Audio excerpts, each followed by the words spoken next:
The Kings moved to 0-4 on this preseason. One game left to be able to try to not go winless in a preseason. Not that that really matters, but it would be nice to get one win in the preseason, just get the vibes up a little bit. But this one was actually a close game where the starters were playing down the stretch, and the Kings only lost by 3. And honestly, what's incredible about all these games is how the Kings have been able to stay in them, or in the Portland game, at least stay in them for the first half, while shooting so poorly. I mean, in this one, 26% from 3, which is above their average on this preseason. So to be fair, I mean, they're getting better. 26.3% from 3. I think they were averaging 25% from 3 in the first 3 games. So, marginal improvements. It's good. But man, does this team need Kevin Huerter back? Does this team need Trey Lyles back? Malik Monk 1 for 7 from 3. McLaughlin and 0 for 4. Fox 2 for 9. Keon 0 for 1. DeRozan 0 for 1.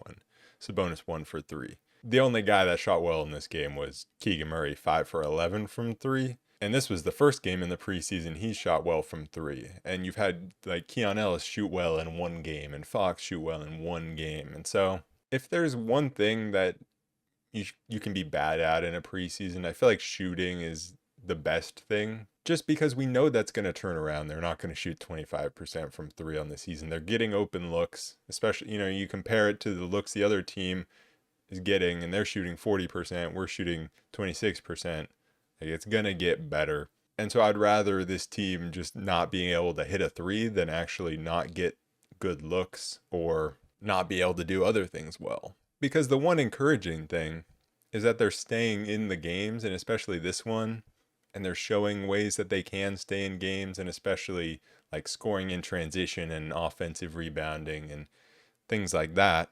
But this game was definitely the most interesting because we got to see the Kings down the stretch. And it definitely was not the prettiest game down the stretch. I mean, DeMar DeRozan was struggling with his shot all game pretty much, and he didn't get super involved down the stretch. Fox wasn't really able to make much happen, and he was just missing every shot. He got a really good look at that 3 to tie it at the end, and it just rimmed out. But the guys down the stretch that were making it happen, it was Domantas Sabonis, especially getting offensive rebounds and getting putbacks. And he was scoring clutch buckets. And I liked the way he was really getting involved in the clutch, because I feel like that's something that we haven't seen enough of from him in the past, is he kind of takes a back seat down the stretch of games. And so I liked that he took a 3 down the stretch, even though he missed it. And I liked that he took the ball and he went right at Walker Kessler down the stretch. And so I liked that aggressiveness. And then Keegan Murray, he was making clutch buckets. I didn't see them all because, on the feed we're watching,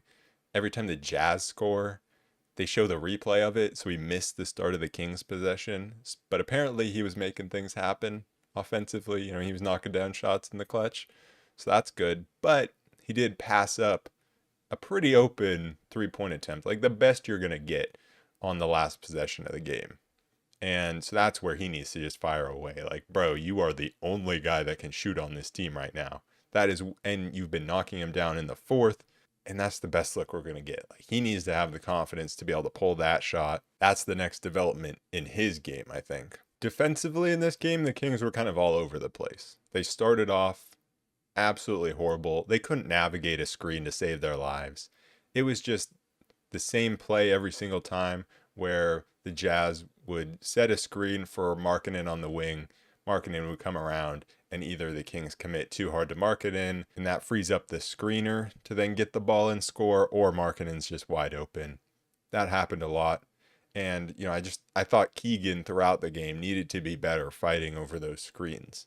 Because I think when Keegan was one-on-one with Markkanen, he was up to the task. You could see the strength that Keegan has been working on over the offseason. He was able to hold his own one-on-one, but it was fighting over those screens that I think Keegan needed to be better on, and a lot of players on this team needed to be better on.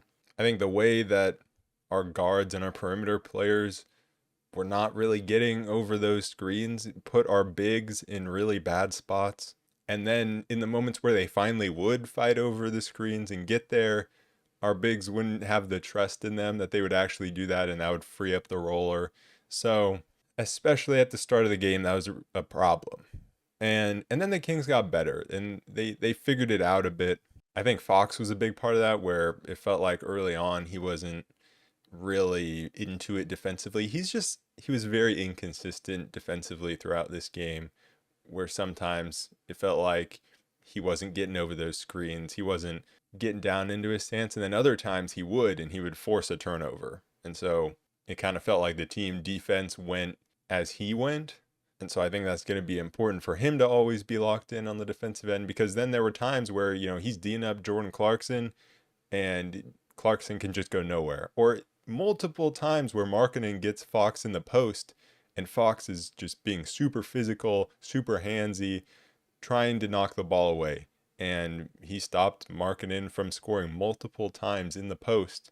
And so, like, those were great moments. I just think there were other moments when, he wasn't taking that challenge one on one, when he kind of switched off a bit. But honestly, this Kings team doesn't need to be the best defensive team. And so they might be able to get away with being a little up and down as long as they're not shooting 26% from three.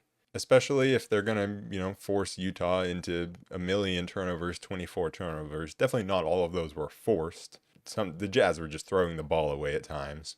But I think the Kings need to be able to start halves better, because we've seen in the preseason bad starts to halves, both first half and second half in this game were poor. And then also ending the game, there were just unfortunate moments of allowing offensive rebounds late, Keegan fouling Markkanen off the ball as he goes to set a screen, just giving Markkanen free throws, which he did not miss. And so it was a very up and down game defensively. Offensively, though, Sabonis was an absolute beast, which was good to see early on. And then he kind of took a break for the first quarter and a half of the second half, and then was a beast again down the stretch. But he had 9 of the team's first 10 points. And I think he had, like 20, 21, 23 points in the first half. And he was just doing it in so many different ways, because he hit a three, he hit from the mid-range, he was scoring in transition, he was creating shots for himself at the rim, he was getting feeds from others. So I really liked all the different ways that he was scoring. He was getting to the free throw line, but he just didn't have much help offensively from anyone else. DeRozan kind of looked out of sorts going to the rim. He got blocked at the rim multiple times. Keegan also went to the rim strong, trying to dunk the ball twice, got blocked both times. Good to see him try to go to the rim, but not great to see him get blocked. And I think with the Kings offense, it just felt like they weren't decisive enough in moments where they had space. When that extra pass was on, they didn't make the pass quick enough. When they had space to take a shot, they didn't take that shot quick enough. And so it just allowed the Jazz defense to kind of reset. And there were just some bad moments of like DeMar getting inside and just not being able to decide what to do, it felt like.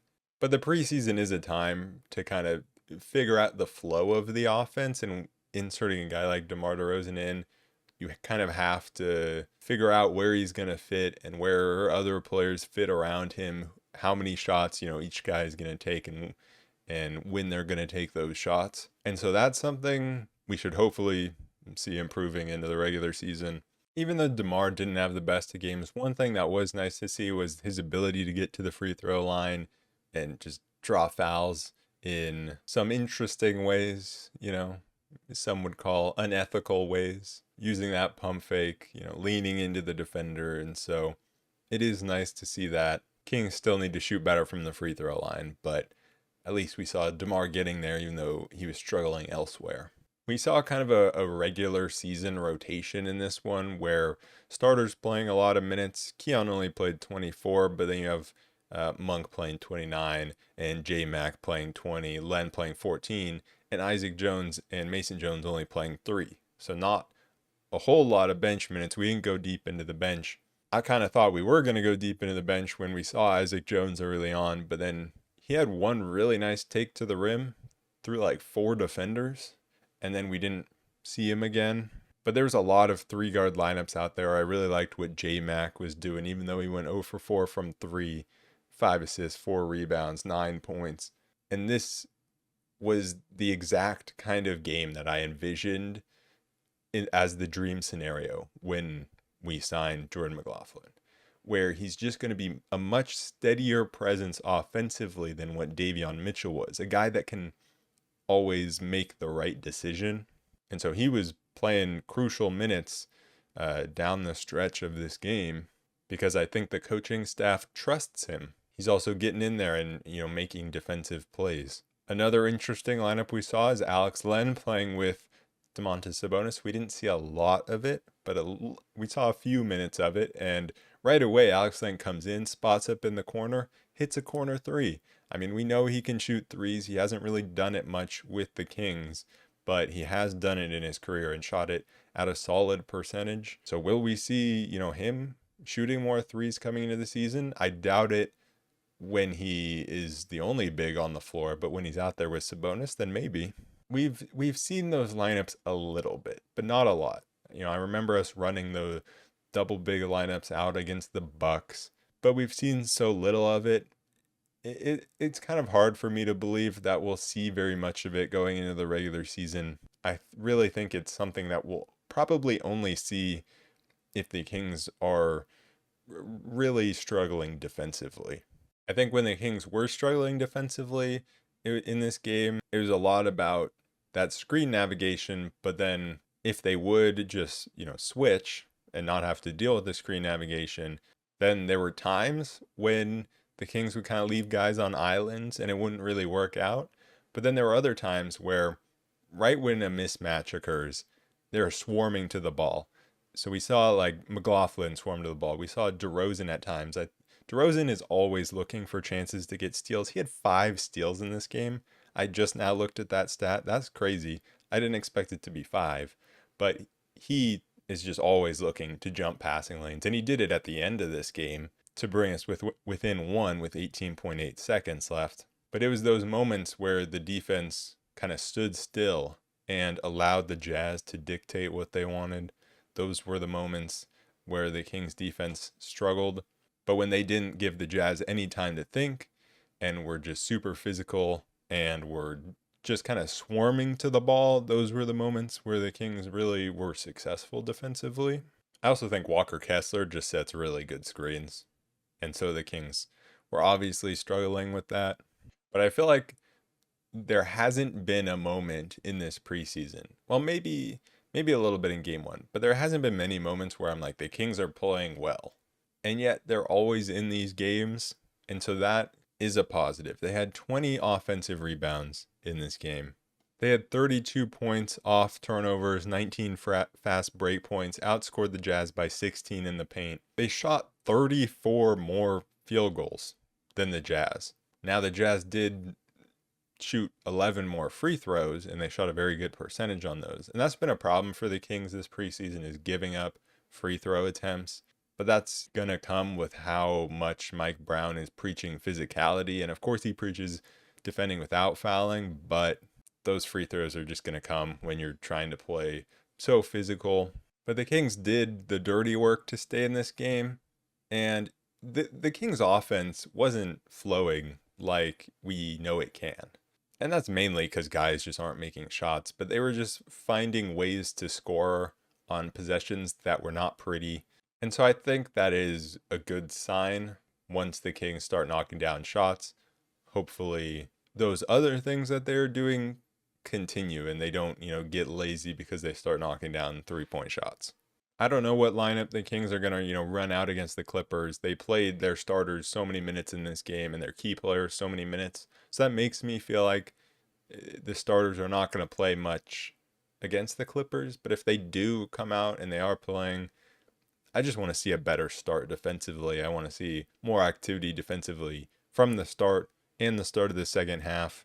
But I'm just glad we're getting these bad shooting games out of the way, right? And then the regular season's going to come. We're going to start knocking them down.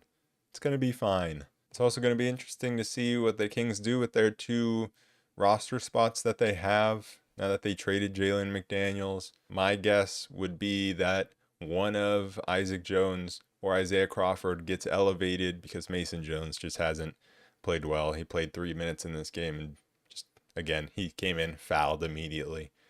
But I'm guessing it's one of the other guys.